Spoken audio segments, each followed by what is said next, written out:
नमस्कार, मैं पंकज प्रसून। क्या भारत की न्यायपालिका विकसित भारत के निर्माण में सबसे बड़ी बाधा है? The biggest hurdle in making विकसित भारत। यह बयान दिया है संजीव सान्याल ने। संजीव सान्याल प्रधानमंत्री नरेंद्र मोदी के इकोनॉमिक एडवाइजरी काउंसिल के सदस्य हैं। Association of general council of India के बैनर तले एक प्रोग्राम आयोजित किया गया। उस प्रोग्राम में सुप्रीम कोर्ट के जज, इंडस्ट्री के बड़े बड़े लोग और तमाम बुद्धिजीवी मौजूद थे।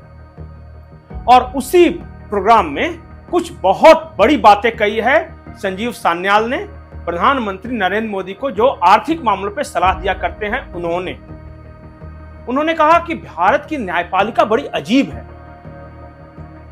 उन्होंने कहा कि क्या आप सोच सकते हैं कि 21वीं शताब्दी में, इस युग में माई लॉर्ड किसी को कहा जा सकता है, यानी आप मेरे भगवान हो? और क्या आप सोच सकते हैं कि जो केस आपने दायर किया है उसको प्रेयर कहा जाता है, अंग्रेजी में प्रार्थना? भगवान से आप प्रार्थना करते हैं, आप न्याय नहीं मांगते। ये सारी भाषा आज भी इंडियन जुडिशियरी में जारी है, अनवरत जारी है, और किसी को कोई ऐतराज नहीं। उन्होंने कहा कि शब्द पे मैं नहीं जाता, लेकिन इस भाषा के पीछे छिपी हुई जो सामंतवादी सोच है, जो अंग्रेजों की सोच है, उसको समझने की कोशिश कीजिए। भारतीय न्यायपालिका पर बोलते हुए संजीव सान्याल ने यह भी कहा कि बड़ी अजीब जुडिशियरी है, जिसको साल भर में सबसे ज्यादा छुट्टी चाहिए। उन्होंने उदाहरण देते हुए कहा कि आप भी तो इसी भारत के हिस्से हैं ना, आप भी तो इसी देश के नागरिक हैं ना। जरा सोचिए कि अगर पुलिस विभाग ये कहे कि अब हमें गर्मियों की छुट्टी चाहिए तो क्या हाल होगा, या अस्पताल ये कहें कि अब हम तो वैकेशन पे जाएंगे तो क्या हाल होगा। उन्होंने कहा कि एक तरफ तो आप रोते हैं कि हमारे सर के ऊपर केस का भंडार है, हमारे पास लोग कम है, इंफ्रास्ट्रक्चर खराब है, लेकिन दूसरी तरफ आपको छुट्टी भी सबसे ज्यादा चाहिए। यह कैसे हो सकता है भाई?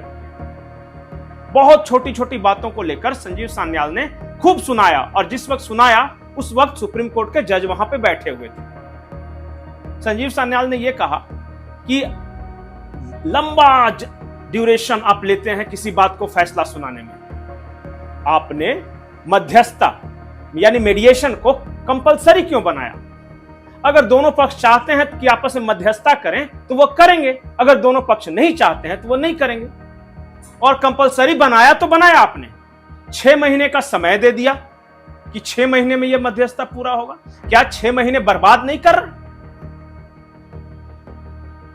संजीव सान्याल ने भारतीय न्यायपालिका के बारे में जो शब्द कहे और सुप्रीम कोर्ट के जजों के सामने कहे हैं, यह उसी बात का रिफ्लेक्शन है जो राष्ट्रपति द्रौपदी मुर्मू कह चुकी हैं, जो प्रधानमंत्री नरेंद्र मोदी कह चुके हैं, जो देश के कानून मंत्री कह चुके हैं। लेकिन शायद किसी को कोई फर्क नहीं पड़ता।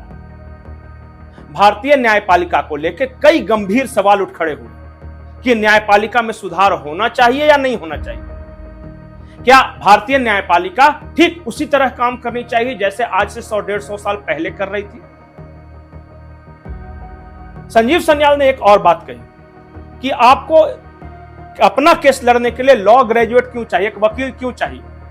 बोला एआई का जमाना है, एक बार आप डालिए कंप्यूटर में, सारे केस के रेफरेंस आ जाते हैं। अगर वो व्यक्ति चाहे कि मैं अपना केस खुद लड़ूं, और अगर वो सक्षम है, उसके पास ये ज्ञान है, तो उसको लड़ने दीजिए। क्यों चाहिए वकील? जिसको चाहिए होगा वो ले लेगा, जिसको नहीं चाहिए वो नहीं लेगा। ये कम से कम आप इसको तो ऑप्शन तो दो। आपको क्या लगता है कि अभी जो न्यायपालिका को लेकर जो सवाल उठ खड़े हो रहे हैं और समाज के अलग अलग वर्गों में उठ रहे हैं, आप में से बहुत सारे लोगों को यह पता होगा कि मणिपुर में जो मैतेई समुदाय और कुकी समुदाय के बीच जो हिंसा हुई, उसके पीछे न्यायपालिका का एक आदेश था, मणिपुर हाईकोर्ट का। बाद में हाईकोर्ट ने अपना आदेश वापस ले लिया, पलट दिया फैसले को। लेकिन जो दो समुदाय के बीच हिंसा हुई, जो अनवरत जारी रही, उसके लिए जिम्मेदारी कौन लेगा? आप अपने देश के बारे में पिछले सारे हंगामों को देख लीजिए और फिर उसमें न्यायपालिका की भूमिका देख लीजिए। आपको समझ में आया कि इस देश में जो भी इस तरह की अराजकता हो रही है, या धार्मिक संग्राम हो रहे हैं, या कास्ट वार हो रहा है, या भाषा को लेकर जो झगड़ा हो रहा है, उसमें कहीं ना कहीं आपको न्यायपालिका का हाथ मिलेगा।